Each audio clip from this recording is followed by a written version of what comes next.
हमारे जीवन में सबसे महत्वपूर्ण है सकारात्मक रहना, और इसके लिए गीता से अधिक प्रभावशाली क्या हो सकता है।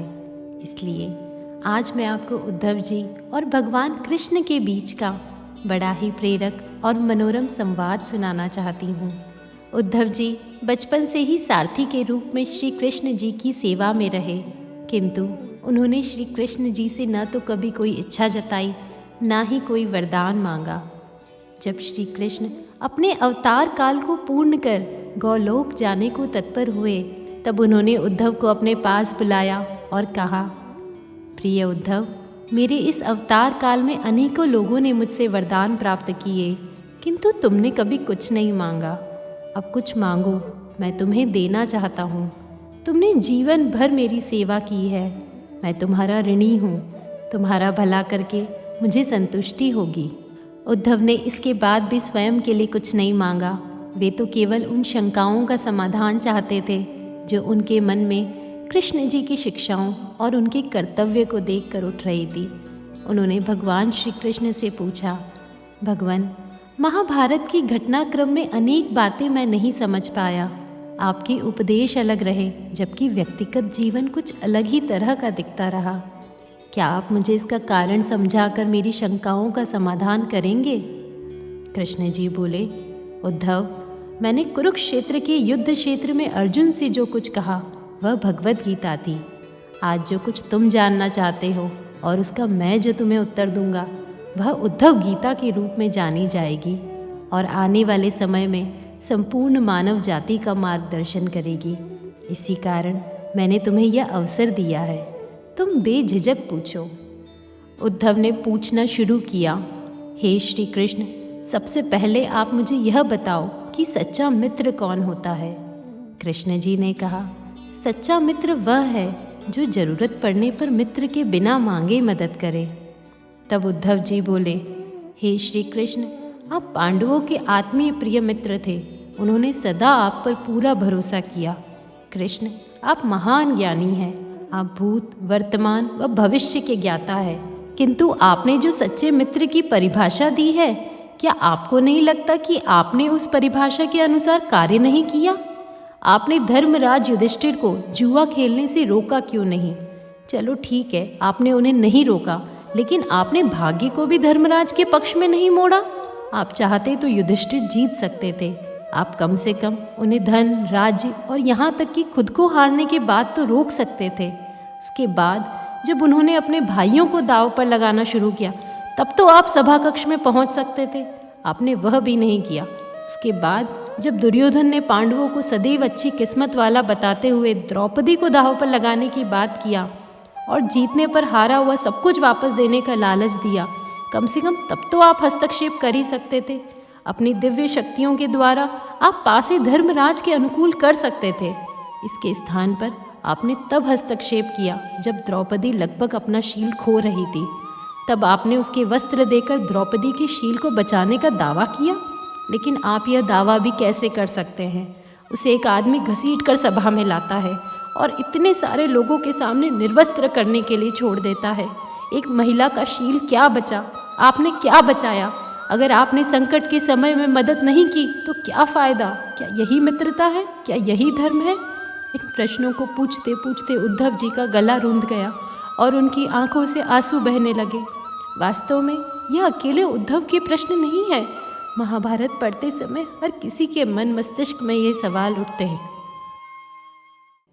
भगवान श्री कृष्ण मुस्कुराते हुए बोले, प्रिय उद्धव, यह सृष्टि का नियम है कि विवेकवान ही जीतता है।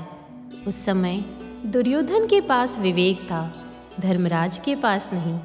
यही कारण रहा कि धर्मराज पराजित हुए। उद्धव को हैरान परेशान देखकर कृष्ण जी आगे बोले, दुर्योधन के पास जुआ खेलने के लिए पैसा और धन तो बहुत था, लेकिन उसे पासों का खेल खेलना नहीं आता था। इसलिए उसने अपने मामा शकुनी को जुआ के लिए प्रयोग किया। यही विवेक है। धर्मराज भी इसी प्रकार सोच सकते थे और अपने चचेरे भाई से कह सकते थे कि उनकी तरफ से मैं खेलूँगा। जरा विचार करो, अगर शकुनी और मैं खेलते तो कौन जीतता? पासे के अंक उसके अनुसार आते या मेरे? चलो इस बात को जाने दो, उन्होंने मुझे खेल में शामिल नहीं किया। इस बात के लिए उन्हें माफ़ किया जा सकता है, लेकिन उन्होंने विवेक शून्यता से एक और बड़ी गलती की, और वह यह, उन्होंने मुझसे प्रार्थना की कि मैं तब तक सभा कक्ष में ना आऊं जब तक मुझे बुलाया ना जाए, क्योंकि वे खेल मुझसे छुपकर खेलना चाहते थे। वे नहीं चाहते थे कि मुझे मालूम पड़े कि वे जुआ खेल रहे हैं। लेकिन इस प्रकार उन्होंने मुझे अपनी प्रार्थना से बांध दिया। मुझे सभा कक्ष में आने की अनुमति नहीं थी। इसके बाद भी मैं कक्ष के बाहर इंतज़ार कर रहा था कि कब कोई मुझे बुलाता है।